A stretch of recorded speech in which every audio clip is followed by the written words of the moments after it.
ప్రభునందు ప్రియమైన దేవుని బిడలారా, తోటి విశ్వాసులారా, యేసు ప్రభు నామములో మీ అందరికీ హృదయపూర్వకమైన వందనాలు తెలియజేస్తున్నాను. గత వారమంతా కాపాడిన దేవాది దేవునికి మనందరి పక్షంగా వేలాది వందనాలు, కృతజ్ఞతలు నేను తెలియజేస్తున్నాను. ఏం చేతనంటే మనం మే నెల 19వ తారీఖు వచ్చేసాం. ఎండలు గాల్పులు తీవ్రంగా ఉన్నాయి. పైగా ఇప్పుడు సైంటిస్టులు చెప్తున్నారు ఎల్నినో ప్రభావం ఈ మే నెల జూన్ నెల చాలా ఎక్కువగా ఉంటుంది, చాలా తట్టుకోలేని ఎండలు ఉంటాయని వాళ్ళు చెప్తున్నారు సైంటిస్టులు. అంచేత రానున్న దినాలలో దేవుని యొక్క కాపుదల మనకి కావాలి. పనులు, ప్రయాణాలు, ఈ టైంలోనే వివాహాలు ఇవన్నీ వస్తాయి కనుక ఆయన తన కృపలో మనల్ని భద్రపరిచి క్షేమాన్ని ఇవ్వాలని మనం ప్రార్థన చేసుకుందాం. వీక్షిస్తున్న మీ అందరికీ కూడా నేను అభినందనలు తెలియజేస్తూ, క్రొత్త వారు ఎవరైనా ఉంటే మన మిత్రులు, కుటుంబం, బంధువులు, స్నేహితులు ఎవరైనా ఉంటే వారికి పరిచయం చేయండి. దేవునిలో ఎదగడానికి ఈ వాక్యం మనకు తప్పకుండా సహకరిస్తుంది. ఈరోజు మన యొక్క ధ్యాన వాక్య భాగంగా లూకా సువార్త 22వ అధ్యాయం 31వ వచనం చదువుకుందాం. సీమోను, సీమోను, ఇదిగో సాతాను మిమ్మను పట్టి గోధుమల వలె జల్లించుటకు మిమ్మను కోరుకొనెను, కానీ నీ నమ్మిక తప్పికపోకుండానట్లు నేను నీ కొరకు వేడుకుంటుని. ప్రార్థన. కృపగలిగిన మా తండ్రి, మీ వాక్యాన్ని ధ్యానిస్తున్నాం. నా నోటి మాటలు, మా అందరి హృదయ ధ్యానములు మీ దృష్టికి అంగీకార యోగ్యంగా చేయమని యేసు నామమున అడుగుచున్నాం తండ్రి, ఆమేన్. ప్రియులారా, ఈరోజు మనం వినేటువంటి వాక్యానికి ప్రార్థించుటకు ప్రభువు ఇంకా జీవించి ఉన్నాడు అనే క్యాప్షన్ పెట్టుకుందాం. ప్రార్థించుటకు జీవించి ఉన్నాడు అనే క్యాప్షన్ ఏం చేతనంటే, పునరుత్థానుడైన ప్రభువు చాలా విషయాలలో పునరుత్థానాన్ని గురించి మనం చెప్పుకుంటాం. చాలా విషయాలలో పునరుత్థానాన్ని గురించి మనం చెప్పుకుంటాం. ఎందుకు ఆయన పునరుత్థానుడు అయ్యాడంటే, మనం కూడా లాజరు సమాధి దగ్గర లేదమ్మా ఆయన చనిపోలేదు, నిద్రిస్తున్నాడు, నిద్రించిన వారు తిరిగి లేస్తారు అని చెప్పారు కదా. కనుక మనం కూడా మనకంటే ముందుగా నిద్రించిన మన ప్రియులు ఉన్నారు. ఇవాళ రేపు మనం కూడా మన జీవితాల్లో ఎప్పటికప్పుడు, కానీ అది మరణం కాదు, నిద్ర అని మనకి తెలియజేస్తూ, ఒక దినాన ఆయన యొక్క 2వ రాకడలో ఆయన మనలను తిరిగి మరలా సజీవులుగా చేస్తారు. అంటే శారీరకంగా కాకపోయినా ఆత్మరూపంలో సజీవులుగా చేస్తారు అనేటువంటి నిరీక్షణతో మనం ముందుకు వెళ్తున్నాం. అయితే ప్రభు యొక్క పునరుత్థానం ఎందుకు వరకు అంటే, ఆయన మన కొరకు ప్రార్థించడానికి తండ్రి సన్నిధిలో ఉండి ఆయన కుడిపార్శ్వమందు ఆసీనుడై మన కొరకు విజ్ఞాపన చేయడానికి ఆయన పునరుత్థానుడయ్యాడు. కనుక ఆయనను పూజించే బిడ్డలుగా, ఆరాధించే బిడ్డలుగా, ఎందుకంటే దేవుని యొక్క సన్నిధిలో ఆయన మన కొరకు ప్రార్థన విజ్ఞాపనలు చేస్తున్నారు కనుక ఆయనను పూజించి ఆరాధించేటువంటి బిడ్డలుగా మనం ఉండాలని ఈ సమయంలో మీకు నేను జ్ఞాపకం చేస్తున్నాను. సీమోను, సీమోను, ఇదిగో సాతాను మిమ్మను పట్టి గోధుమల వల్లే జల్లించుటకు కోరుకొనను, కానీ నీ నమ్మిక తప్పిపోకుండానట్లు నేను నీ కొరకు వేడుకొంటిని. ఆ వేడుకొంటిని అనే దగ్గర ప్రార్థించితిని అని కూడా మనం పెట్టుకోవచ్చు. వేడుకోవటం అంటే దేవుని తండ్రి సన్నిధిలో వేడుకొంటిని, ప్రార్థించితిని అని. ఇంగ్లీష్ బైబిల్ ఏముంటుందంటే, Simon, Simon, behold Satan has desired to have you so that he may shift you as wheat అని ఉంటుంది. సిఫ్ట్ యూ యాజ్ వీట్, జల్లించుటకు అని తెలుగు బైబిల్లో రాశారు. అక్కడ ఇంగ్లీష్ బైబిల్లో సిఫ్ట్, SIFT, సిఫ్ట్ అని రాసి ఉంటుంది. ఆ సిఫ్ట్ అనే మాటకి సెపరేట్ ఆర్ స్కాటర్, విడదీయటం, వెదజల్లేయటం, ఒక చోట ఉండకుండా దేవుని మనకి మధ్యలో దూరం పెంచి అలాగా ఆయనకి మనకి సంబంధం లేకుండా చేయడం, లేదా ఎక్కడికో పనికిమాలిన చోట్లకి మనం తీసుకుపోవటం అనేటువంటి అర్థాన్ని ఈ సమయంలో మనం జ్ఞాపకం చేసుకోవాలి. సాతాను ఎవరిని కలిగి ఉండాలనుకుంటాడు? తన వారిగా ఎవరిని అందరినీ కాదండి, దేవుని బిడ్డల్నే తన వారిగా కలిగి ఉండాలని ఇష్టపడతాడు. సాధారణ కార్యాలు చేసేవాళ్ళు ఉంటారు, వాళ్ళ గురించి ఆయనకు బెంగలేదు, వీళ్ళందరూ నా వాళ్ళే. కానీ ఎవరైతే దేవుని బిడ్డలుగా ఉన్నారో వారిని తన వారిగా చేసుకుని ఒక వికటాటహాసం చేద్దామని, పరిహాసం చేద్దామని, దేవుని యొక్క సన్నిధిలో నువ్వేదో చెప్పేవాళ్ళు భక్తులని, విశ్వాసులని, ఇదిగో చూడు వాళ్ళందరూ నా వైపు తిరిగి ఏం చేస్తున్నారు అని ఒక సవాలు దేవుని దగ్గర నిలపాలని వాని యొక్క కోరిక అది. కనుక దేవుని నుంచి దూరపరచడం లేకపోతే చెదరగొట్టడం అనేది వాడి పని, లేకపోతే వాడికి అది ఇష్టమైనటువంటి కార్యం. ఇది మనం జ్ఞాపకం చేసుకోవాలి. ఎందుకంటే కొన్ని విషయాలు, ఒక 10-11 విషయాలు క్లుప్తంగా మీకు చూపిస్తాను నేను. ఆదికాండం 3వ అధ్యాయం 1వ వచనం కానీ 4-5 వచనాలు కానీ చూస్తే దేవుని ఎడల, తల్లిదండ్రుల ఎడల, గురువుల ఎడల అవిధేయతను కలిగించడానికి శోధిస్తాడు.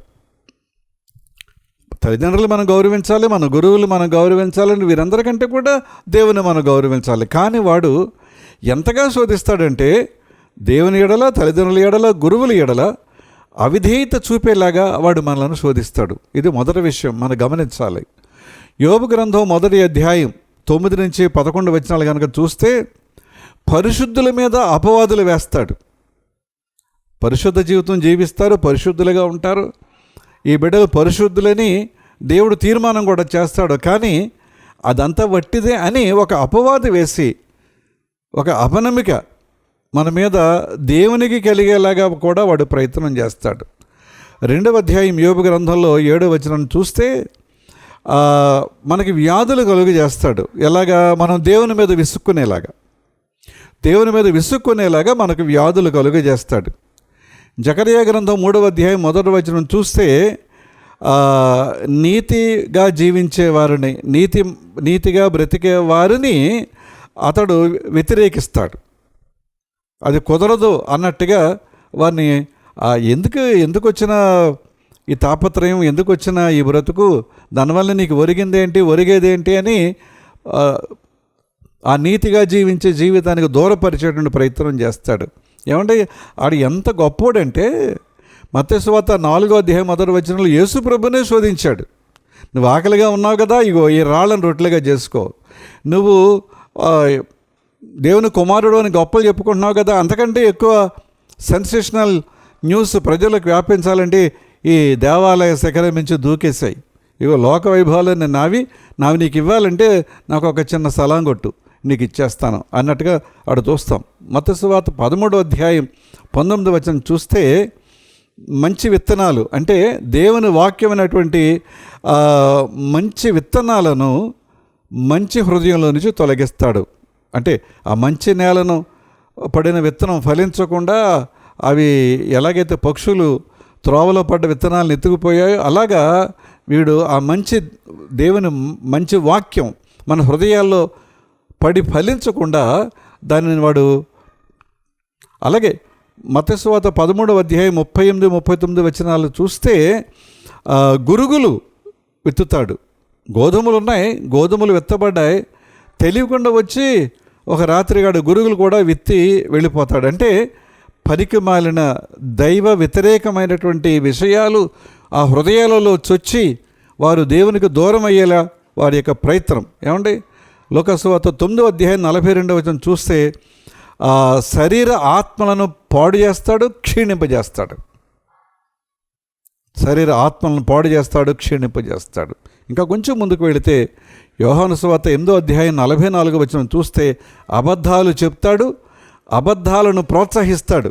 నేను చెప్పిన కొటేషన్స్ మీరు ఇంటికి వెళ్ళిన తర్వాత ఖాళీగా ఉన్నప్పుడు ఎప్పుడైనా చదవండి. అబద్ధాలు చెబుతాడు, అబద్ధాలను వాడు ప్రోత్సహిస్తాడు. ఇక యోబు గ్రంథం మళ్ళా యోహాను సువార్త 13వ అధ్యాయం 2వ వచనం కానీ, అపోస్తల కార్యాలు 5వ అధ్యాయం 3వ వచనం కానీ, 2వ కొరింథీ పత్రిక 12వ అధ్యాయం 7వ వచనం కానీ, ఎఫెసీ 2:2, 1 తెస్సలోనిక 2:18 ఇవన్నీ జాగ్రత్తగా గమనిస్తే జనాలను పాపం చేయడానికి ప్రోత్సహిస్తాడు. జనాలను పాపం చేయడానికి తెలియకుండానే ఒక చిన్న ప్రోత్సాహం హృదయంలో కలిగేలాగా వాడు ప్రయత్నం చేస్తాడు. ఇక పేతురు రాసిన మొదటి పత్రిక 5వ అధ్యాయం 8లో కానీ, ప్రకటన 2:10లో కానీ మనం గమనిస్తే మృంగాలని ఎవరిని మృంగుదునా అని దొరికితే చాలు, ఇంకా నమలటం కొరకటం కాదటండి, ఇంకా డైరెక్ట్గా మింగేయటమే. చూడండి, కనుక ఇలాంటి ఇప్పుడు మనం దగ్గర 11 విషయాలు చెప్పుకుంటూ వచ్చాం. కనుక ఇవన్నీ వాడు ఎందుకు చేస్తాడంటే దేవుని బిడ్డలను దేవునికి దూరం చేయాలి, లేకపోతే దేవుని సన్నిధిలో ఉండకుండా వారిని చెదరగొట్టాలి. ఇది వాడి యొక్క ప్రయత్నం. కనుక ప్రియమైన దేవుని బిడ్డలారా, మన ఆత్మలకు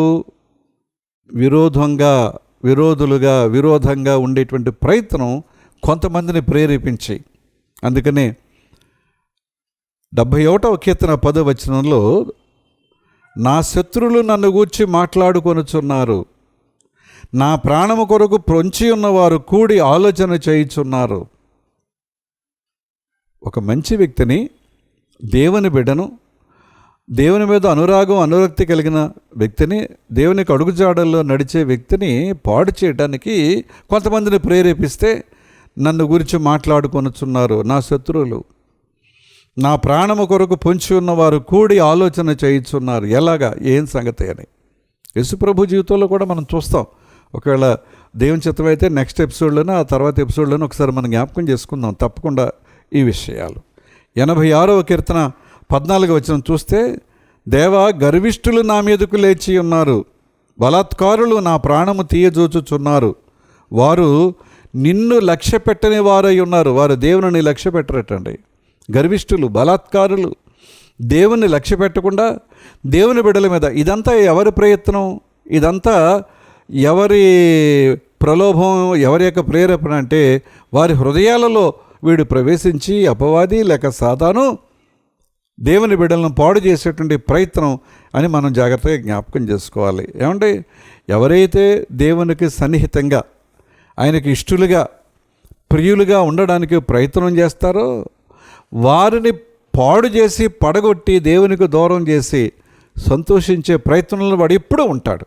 ఈ విషయాన్ని మనం మర్చిపోవడానికి వీల్లేదు. అందుచేత పేతురు గారు ఏమన్నారంటే, పేతురు రాసిన మొదటి పత్రిక 5వ అధ్యాయం 8వ వచనం, నిబ్బరమైన బుద్ధి గలవారే మెళకువగా ఉండుడి. నిబ్బరమైన బుద్ధి గలవారే మెళకువగా ఉండుడి. ఎప్పుడు వాడి ప్రయత్నం ఎలా చేస్తాడో, ఎలాగ వాడి ప్రణాళిక అమలు పరుస్తాడో, ఎవరిని ప్రేరేపించి వారి ద్వారా తన పనిని సానుకూలం చేసుకుంటాడో మనకు తెలియదు. కనుక మనం మెళకువగా ఉండాలి. ఆ మెళకువగా ఉండే టైంలో నిబ్బరమైన బుద్ధి అంటే మన బుద్ధి చంచలం కాకోకుండా, ఏదైనా చిన్న విషయం జరగగానే కంగారు పడిపోయి, తత్తరపడిపోయి, అటు పరిగెత్తి వద్దండి. ఎందుకంటే మన కొరకు ప్రార్థించే యేసయ్య అన్నాడు, సీమోను, ఇదిగో సాతాను మిమ్మను పట్టి గోధుమల వల్లే జల్లించుటకు మిమ్మను కోరుకొనెను, కానీ నీ నమ్మిక తప్పిపోకుండానట్లు నేను నీ కొరకు వేడుకుంటుని. సాతాను ఇన్ని ప్రయత్నాలు చేస్తాడు, ఇన్ని రకాల ప్రయత్నాలు చేస్తాడు, కానీ మనకు తెలియకుండానే మన కొరకు ప్రార్థించే యేసయ్య ఉన్నారు. మనకు ఎదురయ్యే కలగబోయేటువంటి ప్రతి శ్రమ కొరకు ఆయన అనుక్షణం మనపక్షంగా దేవుని సన్నిధిలో ఉండి ప్రార్థన చేయడానికి పునరుత్థానుడై తండ్రి సన్నిధిలో కుడిపార్శ్వ ముందు ఆసీనుడయ్యాడు. కనుక నిబ్బరమైన బుద్ధి గలవారే మెళకువగా ఉండుడి. మీ విరోధి అయిన అపవాది గర్జించు సింహము వలె ఎవరిని మెరుగుదనా అని వెదుకుచూ తిరుగుచున్నాడు. వాడు పనేదే, వెతుకుతూ తిరుగుతూ వెతకాలి, వెతుకుతూ ఉంటాడు, తిరుగుతూ ఉంటాడు. ఎప్పుడు ఎవరు దొరికితే వాళ్ళని ఆ ట్రాప్లో పడేస్తాడు. కనుక నిబ్బరమైన బుద్ధి గలవారే మెళకువగా ఉండటం మన క్రైస్తవ ఆధ్యాత్మిక జీవితానికి చాలా అవసరం అనేటువంటి విషయాన్ని ఈ సమయంలో మీకు నేను జ్ఞాపకం చేస్తాను. ఏం చేతనంటే, మళ్ళీ చెప్తున్నాను, సాతానుడు ఎప్పుడు ఎలా చేస్తాడో తెలీదు. అసలు వాడికి ఎప్పుడు దేవుడు అనుమతిస్తాడో, ఎందుకు అనుమతిస్తాడో కూడా మనకు తెలియదండి. ఏమంటే పేతురు విషయంలో కానీ లేకపోతే మన విషయంలో కానీ ఎందుకు అనుమతి ఇవ్వబడిందో మనకు అర్థం కాదు. కానీ సింపుల్గా ఒక చిన్న మాటతో ఒకవేళ అది మన విశ్వాసానికి పరీక్ష, పేతురు యొక్క విశ్వాసానికి పరీక్ష, లేకపోతే ఎంతవరకు తట్టుకోగలడు, రెసిస్టెన్స్ పవర్ ఎంత ఉంది అనేది తెలుసుకోవడానికి ఒకవేళ సాతానుకి దేవుడు అవకాశం ఇచ్చాడా? యోబు యొక్క జీవితాన్ని చాలాసార్లు మనం ధ్యానం చేశాం. కనుక ఈ విషయాన్ని మనం చాలా జాగ్రత్తగా మెలకువగా ఉండాలి అనే విషయాన్ని మీకు నేను జ్ఞాపకం చేస్తున్నాను. ఎందుకు ఆయన పునరుత్థానుడు అయ్యాడంటే ప్రార్థించడం కొరకు ఆయన ఇంకా జీవించి ఉన్నాడు. మరణించలేదు కదా అండి, చనిపోయాడని వాళ్ళు అనుకున్నారు. 3వ దినాన్ని లేచాడు. ఇక మళ్ళా ఆయన చనిపోలేదు. ప్రార్థించడం కోసం ఆయన మెలకువగా ఉన్నారు అనే విషయాన్ని మనం జ్ఞాపకం చేసుకోవాలి. ప్రభువు ప్రార్థిస్తున్నారు పేతురు కొరకు, మిగతా అపోస్తలులు లేకపోతే విశ్వాసుల కొరకు, చివరికి ఇవాళ మన కొరకు కూడా ప్రభువు ప్రార్థిస్తున్నారు. ఎంత గొప్ప దేవుడు అండి, ఎంత గొప్ప దేవుడు. చాలాసార్లు మనం వేరే వేరే నమ్మకాల్లో విశ్వాసాల్లో ఏం జ్ఞాపకం చేసుకుంటామంటే ఆయన వారు మొరపెడితే అడిగితే అన్నట్టుగా. కానీ ఇశ్రాయేలును కాపాడువాడు కొనుకడు నిద్రపోడు అనే మాట ఈ సమయంలో మనం జ్ఞాపకం చేసుకోవాలి. అందుకనే యోహాను సువార్త 17వ అధ్యాయం 9వ వచనాన్ని మనం గమనిస్తే, నేను వారి కొరకు ప్రార్థించుచున్నాను, లోకము కొరకు ప్రార్థన చేయుట లేదు.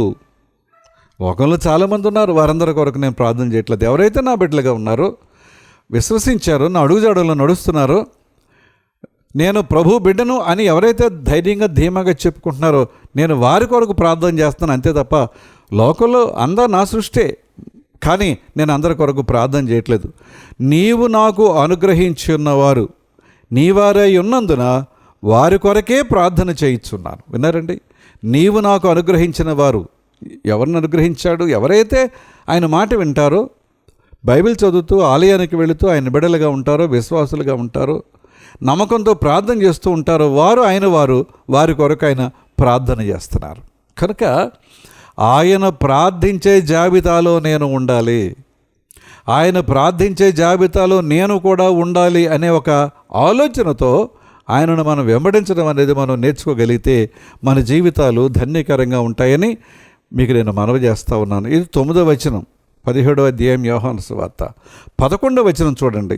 నేనికను లోకములో ఉండను కానీ వీరు లోకములో ఉన్నారు. ఎవరు? ఈ విశ్వాసులుగా, నమ్మిన వారుగా, వెంబడించేవారుగా, ప్రార్థించేవారుగా, ఆలయానికి వెళ్ళేవారుగా ఉన్నారు. చూసారా?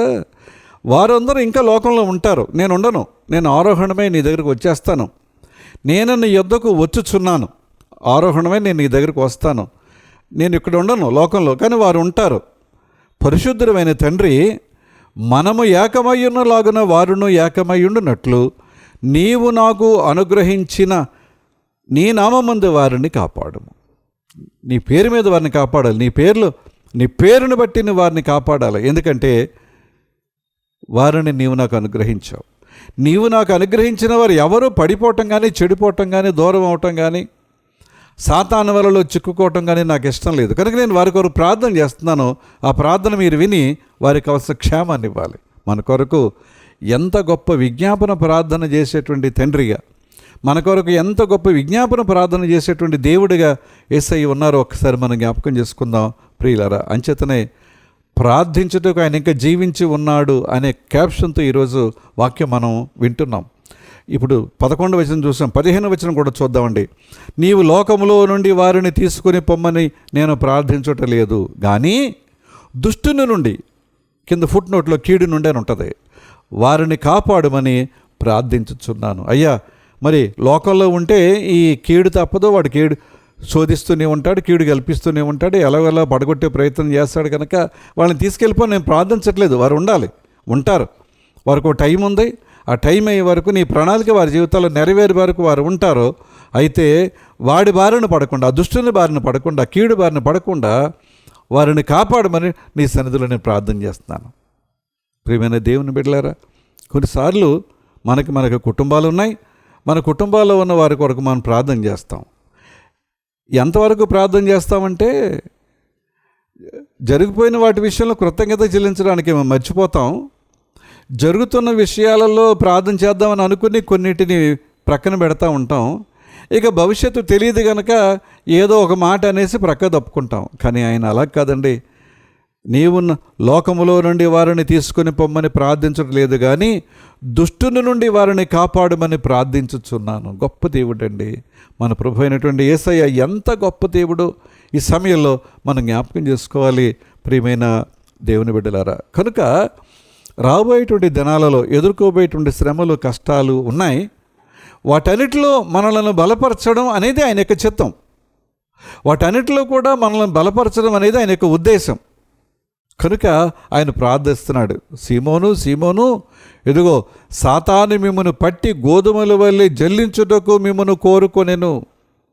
జరగబోయే సంగతి, సాతానుని ఉద్దేశం ఇది. మిమ్మల్ని ఆ షిఫ్ట్ అనేటువంటి మాట అర్థం మనం చెప్పుకున్నాం కదండి, సెపరేట్ ఆర్ స్కాటర్. అయితే చెదరగొట్టేస్తాడు, లేకపోతే దేవునికి దూరం చేసేటువంటి ప్రయత్నంలో వాడు ఉన్నాడు. కనుక నీ నమ్మిక, నీ విశ్వాసం తప్పిపోకుండానట్లు నేను నీ కొరకు వేడుకుంటేని, ప్రార్థించుచుంటిని. మన కొరకు ప్రార్థించే దేవుడు. మనకు తెలియదండి ఎప్పుడు వాడు మనల్ని తేలికగా ఎలాంటి గోతులో పడేస్తాడు, తేలికగా ఎలాంటి చిక్కులో పడేస్తాడో మనకు తెలియదు, ఊహించలేం. కానీ మన కొరకు ప్రార్థించే యేసయ్య ఉన్నాడు. ఎంత గొప్ప దేవుడో ఒకసారి మనం ఆలోచన చేయాలి.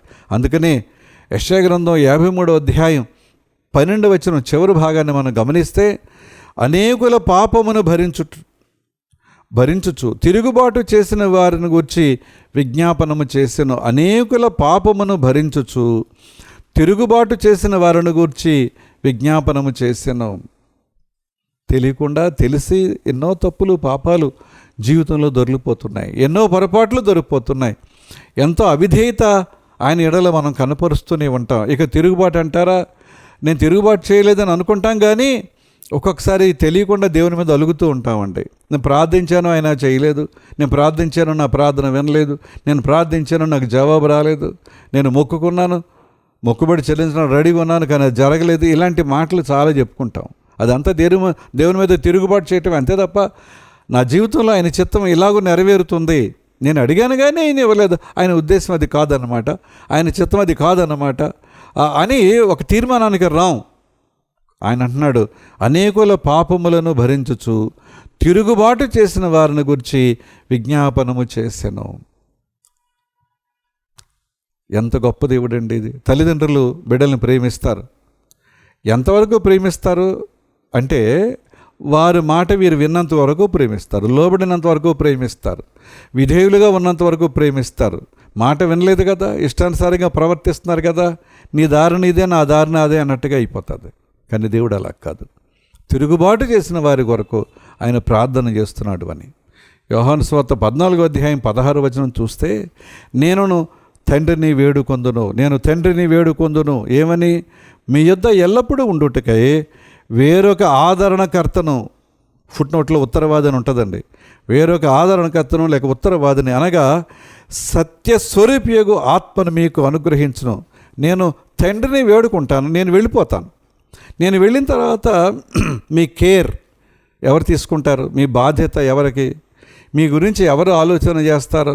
నేనున్నాను కనుక నేను నడిపిస్తాను, నేనున్నాను కనుక జాగ్రత్త పడతాను. ఇప్పుడు నేను లేని టైంలో కూడా మీ క్షేమం కొరకు, మీ భద్రత కొరకు, మీ నడిపింపు కొరకు, మీ మేలు కొరకు, మీ క్షేమం కొరకు నేను తండ్రిని అడుగుతున్నాను, ఒక ఆదరణకర్తను లేకపోతే ఒక ఉత్తరవాదిని మీ కొరకు పంపించాలని. దేవుని బిడ్డలారా, ఒక్కసారి మనం ఆలోచన చేద్దాం. మనం యేసయ్య ఆరోహణమే వెళ్ళారు, ఇంకా రాలేదని ఆ మాటలు చెప్పుకుంటున్నాం, కానీ ఆయన లేకపోయినా కూడా ఉండి మనలను నడిపిస్తున్నటువంటి పరిశుద్ధాత్మ దేవుని యొక్క ఆదరణ ఎంత గొప్పగా ఉందో మనం ఆలోచన చేయాలి. పరిశుద్ధాత్మ దేవుని యొక్క నడిపింపు ఎంత గొప్పగా ఉందో మనం జ్ఞాపకం చేసుకోవాలి. ఏమండి, ఆదివారం వస్తుంది అని అనగానే దేవాలయానికి వెళ్ళాలి అని ఎవరు మనల్ని ప్రేరేపిస్తున్నారు, ఎవరు ప్రోత్సహిస్తున్నారు? ఒకవేళ శనివారం రాత్రి లేటుగా పండుకోవచ్చు, బడలిగ్గా ఉండొచ్చు, లేకపోతే కొంచెం బలహీనత ఉండొచ్చు, ఇంకా ఏవేవో. కానీ తెల్లవారుతుంది అనగానే చురుకుగా మెళుకువ ఇచ్చి గబగబా సిద్ధపడి ఆలయానికి వెళ్ళాలి అనేటువంటి ఆ ప్రేరేపణ ఎలా వస్తుంది? కొన్నిసార్లు ఏవో కొన్ని పనులు చేయబోతాం, అది మనం కల్పించుకున్న పనులే, కానీ ఒకవేళ అది దేవునికి ఇష్టం లేదనుకోండి, ఎందుకు అనవసరంగా ఇలాగ అనుకుంటున్నాను నేను, అది మంచిది కాదు కదా, అది దేవునికి ఇష్టం అవ్వదేమో, దేవుడు ఒప్పుకోడేమో, దేవుడు అంగీకరించడేమో. ఈ నడిపింపు అంతా ఎవరి వలన కలుగుతుంది? ఈ నడిపింపు అంతా ఎవరో ఒక అదృశ్య హస్తం వచ్చి నన్ను ఆపినట్టుగా, నన్ను కాపాడినట్టుగా ఇలా చెప్పుకుంటాం మనం. ఆయన పంపినటువంటి ఆదరణకర్త, ఉత్తరవాది. రోమపత్రిక 8వ అధ్యాయం 34వ వచనం చూస్తే, శిక్ష విధించువాడెవడు? చనిపోయిన క్రీస్తు యేసే. అంతేకాదు మృతులలో నుండి లేచిన వాడును, దేవుని కుడిపార్శ్వమందు ఉన్నవాడును, మన కొరకు విజ్ఞాపనము చేయువాడును ఆయనే. శిక్ష విధించేవాడు ఆయనే. ఎలాంటి వాడు ఆయన అంటే మృతులలో నుండి లేచినవాడు, దేవుని కుడిపార్శ్వమందు ఉన్నవాడు, మన కొరకు విజ్ఞాపనము చేయువాడును ఆయనే. శిక్ష విధించడం మాత్రమే కాదండి, ఆ శిక్ష విధించడానికి ముందు విజ్ఞాపన చేస్తాడు. ఆయన విజ్ఞాపన చేయడం వల్ల ఒకవేళ మన జీవితాలు మార్చుకోగలిగితే, ఆయన విజ్ఞాపన చేస్తున్నప్పుడు మన బ్రతుకులు మనం మార్చుకోగలిగితే, మన జీవితాలను మనం కరెక్ట్ చేసుకోగలిగితే క్షేమం. ఒకవేళ ఇంకా మూర్ఖంగా, ఇంకా అదే పాత పద్ధతిలో పాత జీవితాన్ని మనం జీవిస్తూ ఉంటే తప్పకుండా పనిష్మెంట్ ఉంటుంది. దాని నుంచి ఎవరు, ఆయన కూడా ఇంకా తప్పించలేరు. ఎందుకంటే ఆయన చివరి నిమిషం వరకు ప్రయత్నం చేశారన్నమాట మన కోసం. శిక్ష విధించువాడెవడు? చనిపోయిన క్రీస్తు యేసే. అంతేకాదు మృతుల నుండి లేచిన వాడును, దేవుని కుడిపార్శ్వమున ఉన్నవాడును, మన కొరకు విజ్ఞాపన చేయువాడును ఆయనే. చివరిగా ఒక మాట చెప్పి నేను వాక్యాన్ని ముగించే ప్రయత్నం చేస్తాను. హెబ్రీ పత్రిక 7వ అధ్యాయం 20వ వచనాన్ని చూస్తే, ఈయన తన ద్వారా దేవుని యొద్దకు వచ్చి వారి పక్షమున విజ్ఞాపనము చేయుటకు నిరంతరము జీవించుచున్నాడు. ఈయన తన ద్వారా ఏ ప్రయత్నం కూడా దేవుని దగ్గరికి మనల్ని తీసుకువెళ్ళలేదు. ఒకవేళ మంచి కార్యాలు చేయటం, ధర్మకార్యాలు చేయటం, గొప్ప కార్యాలు చేయటం అని మనం కొన్ని నిర్ణయాలు తీసుకోవచ్చు. కానీ నువ్వు చేసే ఏ గొప్ప కార్యమైనా, ధర్మకార్యమైనా, లేకపోతే మరొకటైనా యేసుప్రభు నామములో నువ్వు చెయ్యాలి. యేసుప్రభు, ఈ చిన్నవాణిలో ఒకనికి మీరు నా పేరట, నా నామం పేరట గిన్నెడు చన్నీళ్ళు ఇస్తే, అది మనం మర్చిపోవడానికి వీలేదన్నమాట.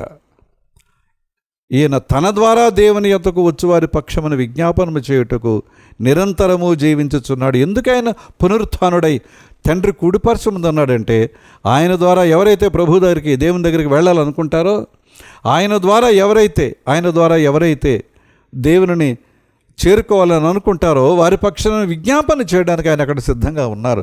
గనుక వారిని సంపూర్ణముగా రక్షించుటకు శక్తిమంతుడై ఉన్నాడు. సంపూర్ణముగా రక్షించుటకు ఆయన శక్తిమంతుడై ఉన్నాడు. ప్రియమైన దేవుని బిడ్డలారా, కనుక ప్రార్థించుటకు ఆయన జీవించి ఉన్నాడనే క్యాప్షన్తో ఈరోజు వాక్యం మనం వింటున్నాం.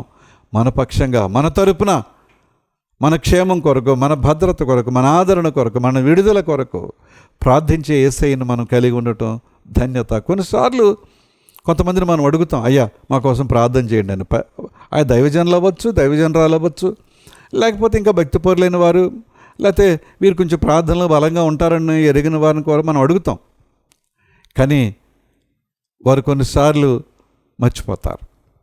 ఎందుకంటే వారికి కూడా టైం సెన్స్ ఉంటుంది, వారికి కూడా బర్డెన్స్ ఉంటాయి, వారికి కూడా కొన్ని పరిధులు ఉంటాయి. అంచేత 24 గంటలు మన కోసం వారు ప్రార్థన చేయలేరు.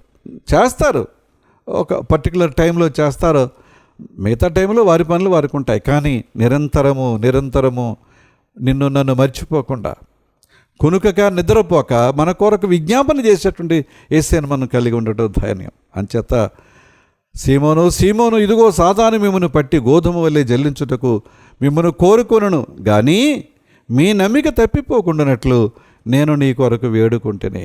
ప్రయత్నం చేశాడు, చాలా ప్రయత్నం చేశాడు. నేను ఎరగనని మమ్మారు బొంకేలాగా చేశాడు. కానీ పునరుత్థానుడైన ప్రభువు ప్రశ్నిస్తుంటే, సీమోను పేతురు నీవు నన్ను ప్రేమిస్తున్నావా? అయ్యా ప్రేమిస్తున్నాను. అయితే నా గొర్రెలను కాయి. సీమోను పేతురు నన్ను ప్రేమిస్తున్నావా? అయ్యా ప్రేమిస్తున్నానయ్యా. అయితే నా గొర్రె పిల్లల్ని మేపు. మూడోసారి అడిగాడు, నీవు నన్ను ప్రేమిస్తున్నావా? అయ్యా నేను నిన్ను ప్రేమిస్తున్నానో లేదో నీకే తెలుసు నాయన. ఒకవేళ నా మాట అబద్ధమైతే, నా హృదయంలో ఒకటి ఉంచుకుని పైకి ఇంకొకటి మాట్లాడితే నీకు తెలిసిపోద్ది కదా. అంచేత నేను నిన్ను ప్రేమిస్తున్నానో లేదో నీకే తెలుసు ప్రభువా. ఆ మాట మనం చెప్పాలి. ఆయన మనం ప్రేమిస్తే, ఆయనను ప్రేమించడం మన జీవితంలో ఒక ముఖ్యమైన విధిగా, బాధ్యతగా, భాగ్యంగా మనం ఎంచగలిగితే మన కొరకు ఆయన చేసే ప్రార్థన నిరంతరం ఉంటుంది. దేవుని యొక్క ప్రార్థన నిరంతరం కలిగి ఉండటం కంటే జీవితంలో ఇంకో ధన్యకరమైన పరిస్థితి లేదు కనుక ప్రభు బిడ్డలుగా ఉందాం. అటు నడిపింపు పరిశుద్ధాత్మ దేవుడు మనకు అనుగ్రహించును గాక. ఆమేన్. ప్రార్థన చేసుకుందాం. కృపగలిగిన మా తండ్రి, దయగలిగిన మా ప్రభువా, జీవవాక్య ధ్యానాల ద్వారా మీరు మాతో మాట్లాడినందుకు మీకు వందనాలు. మీ స్వరాన్ని మాకు వినిపించినందుకు మీకు వందనాలు. నాయనా, సాతాను మమ్మల్ని జల్లులో పెట్టి జల్లించినట్లుగా నీ నుంచి మమ్మల్ని దూరం చేయాలని, చెదరగొట్టాలని ఎన్నో ప్రయత్నాలు చేస్తాడు. కానీ మేము చెదిరిపోకుండా, ప్రభువా విడిపోకుండా, నీకు దూరం అవ్వకుండా మా కొరకు మీరు ప్రార్థన చేస్తున్నారు. అందుకొరకే మీరు పునరుత్థానుడయ్యాడు అనేటువంటి విషయాన్ని మేము జ్ఞాపకం చేసుకుంటున్నాం. మీరు ఎందుకు పునరుత్థానులు అయ్యారంటే మా కొరకు నిత్యము తండ్రి సన్నిధిలో ఉండి విజ్ఞాపన చేస్తున్నందుకు మీకు వందనాలు నాయన. ప్రభువా, ఎందుకంటే మాకు ఇంకా లోకంలో చాలామందిని మేము అడుగుతాం మా కొరకు ప్రార్థన చేయండి అని. తండ్రి, వారికి ఉన్న ఆ తక్కువ సమయంలోనే ఇంకా తక్కువ సార్లు మా కొరకు ప్రార్థన చేస్తారు. కానీ నిత్యము మా కొరకు మీరు తండ్రి సన్నిధిలో ప్రార్థిస్తున్నారు, విజ్ఞాపన చేస్తున్నారు. ప్రభువా, మీకు హృదయపూర్వకమైన వందనాలు. వింటున్న, వీక్షిస్తున్న మా ప్రియులు, వారి కుటుంబాలను దీవించండి. ఇగోనైనా మరొకసారి ఈ వేసవి ఎండలు, గాల్పుల గురించి ప్రార్థన చేసుకుంటున్న తీవ్రతరం అవుతున్నాయి. ఈ పరిస్థితిలో ఒక్కసారి నీ బిడ్డలను జ్ఞాపకం చేసుకో ప్రభువా. అనారోగ్య బారిన పడకుండా కాపాడు. ఏవో రకరకాల వైరస్లు వ్యాపించి చాలామంది ఇగో తండ్రి జలుబు, జ్వరం, దగ్గు, లంగ్ ఇన్ఫెక్షన్స్, అలాగే ఐ ఇన్ఫెక్షన్తో కూడా చాలామంది సఫర్ అవుతున్నారు. రకరకాల వైరస్లు మనుషుల్ని బాధ పెడుతున్నాయి నాయన. ఒకవైపు ఎండలు, గాల్పులు, మరొక వైపు ఇలాంటి బలహీనతలు. అయితే కొన్ని చాలా తీవ్రంగా పరిణమించి చాలామంది సిక్ అవుతున్నారు నాయన. వారిని జ్ఞాపకం చేసుకో, స్వస్థత దయచేయి. వైరస్ని మీరు కంట్రోల్ చేయండి తండ్రి. కరోనాను మీరు కంట్రోల్ చేశారు. కొంతమంది ఆప్తులు మేము పోగొట్టుకున్నాం, మిగతా వారం క్షేమంగా ఉన్నాం కదా. ఇప్పుడు కూడా అలాంటి క్షేమమే మాకు, మా కుటుంబాలకు దయచేయమని ప్రార్థన చేస్తున్నాను. ఇగో నాయన, జరుగుతున్నటువంటి పరిస్థితులు మేము గమనిస్తున్నప్పుడు మా దేశంలో శాంతి సమాధానం దయచేయండి నాయన. నీ వాక్యానికి ఆటంకం కల్పించిన ప్రభుత్వం మా కొరకు మీరు ఏర్పాటు చేయండి నాయన. చాలా శ్రమలు చూస్తున్నాం, అడ్డంకులు చూస్తున్నాం, విజృంభిస్తున్నారు. నీ నామాన్ని అరికట్టాలని, దేవాలయాలు కూల్చాలని, పడగొట్టాలని, అలాగే విశ్వాసులుగా ఉండకుండా చెదరగొట్టాలని ఎన్నో ప్రయత్నాలు. కానీ నీ వాక్యం గొప్పది నాయనా, నీ నామం గొప్పది. నీ మీద ఆధారపడిన వారు వీటన్నిటిని జయించగలుగుతారు. ఎవరైతే అలాంటి దురాలోచనతో ఉన్నారో వారి మనసులో గద్దించి క్షేమాన్ని దయచేయమని ప్రార్థన చేస్తూ తండ్రి, మా కుటుంబాలన్నింటినీ దీవించండి. ఉద్యోగాల్లో క్షేమం ఇచ్చి నడిపించు. బిడ్డలు పరీక్షలు రాశారు, మంచి ఫలితాలు వచ్చాయి. ఒకరిద్దరు ఎవరైనా కొంచెం వెనకబడి ఉంటే వారిని ధైర్యపరచు, తిరిగి మరలా ప్రయత్నం చేసి విజయాన్ని సాధించగలిగే ధన్యత దయచేయమని. నూతనమైన తరగతుల్లోకి వెళ్ళబోతున్నారు, అందరిని కూడా సిద్ధపరచుతండి. విదేశాల్లో ఉండే బిడ్డలు దీవించండి, వారి కుటుంబాలను ఆశీర్వదించమని ప్రార్థన చేస్తూ ప్రభువా, యవన బిడ్డలు, బాలింతలు, గర్భిణీలు, వృద్ధాప్యులు వారిని కనికరించమని, ప్రతి సంఘాన్ని దీవించమని, ఆ సంఘాల్లో ఉండే విశ్వాసులు, సంఘ కాపర్లు, అలాగే వాక్య బోధకులు, పరిచారకులు అందరిని కూడా దీవించమని ప్రార్థన చేస్తూ మా రాష్ట్రాన్ని, దేశాన్ని ఆశీర్వదించండి. రాష్ట్ర నాయకులు, అధికారులు, దేశ నాయకులు, అధికారులపై కృపకుమరించమని, ప్రపంచంలో తల ఎత్తుతున్న అశాంతిని దూరపరిచి శాంతితో, సమాధానంతో ప్రపంచాన్ని నింపమని యేసు నామమున అడుగుచున్నాం తండ్రి. ఆమేన్. పరలోకమందున మా తండ్రి, మీ నామం పరిశుద్ధపరచబడునుగాక, మీ రాజ్యం వచ్చునుగాక, మీ చిత్తం పరలోకమందు నెరవేర్చున్నట్లు భూమి అందు నెరవేరునుగాక. మనిదినాహార నేడు మాకు దయచేయము. మాడల అపరాధం చేసిన వారు మేము క్షమించిన ప్రకారం మా అపరాధములు క్షమించుము. సోదరులను తేక దుష్టుని తప్పించుము. రాజ్యము, శక్తి, మహిమ నిరంతరము నీవే ఉన్నావు తండ్రి. ఆమేన్. మన తండ్రి అయిన దేవుని నుండి, ప్రభు అయిన క్రీస్తు నుండి, పరిశుద్ధాత్మ నుండి కృపయ సమాధానం మీకు కలుగునుగాక. ఆమేన్.